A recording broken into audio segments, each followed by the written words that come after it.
Assalamualaikum warahmatullahi wabarakatuh. My name is gulab Shah. My father name is Sheikh Rauf. मैं studying 6th class. मेरा उन्वान है फ़लस्तीन. लिखते हैं तेरे गम में नज़्म मस्जिद अक़सा, लिखते हैं तेरे गम में नज़्म मस्जिद अक़सा, बेबस तो है बेहिस नहीं हम मस्जिद अक़सा. नबियों की अमामत के लिए तुझ में खड़े थे, नबियों की अमामत के लिए तुझ में खड़े थे, महराज की शब शाह उम्मे मस्जिद अक़सा.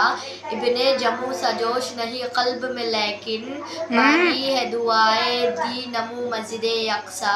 हालात की जंजीर है पाँव में हमारे, हालात की जंजीर है पाँव में हमारे, बुज़दिल नहीं मौला की कसम मस्जिद अक़सा.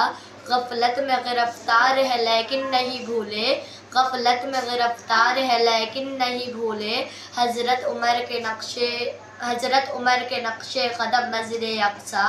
जो तेरी मोहब्बत में लड़े तेरी उदू से, जो तेरी मोहब्बत में लड़े तेरी उदू से, बरसेगा उस पे अबर करम मस्जिद अक़सा.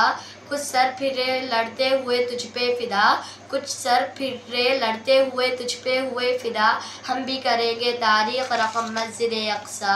आपस के मुसलमानों तफ़र्रक़ों को मिटा दो, आपस के मुसलमानों तफ़र्रक़ों को मिटा दो, मिल जाओ सभी क़िबला अव्वल को बचा लो. अस्सलामु अलैकुम व रहमतुल्लाहि व बरकातुहू.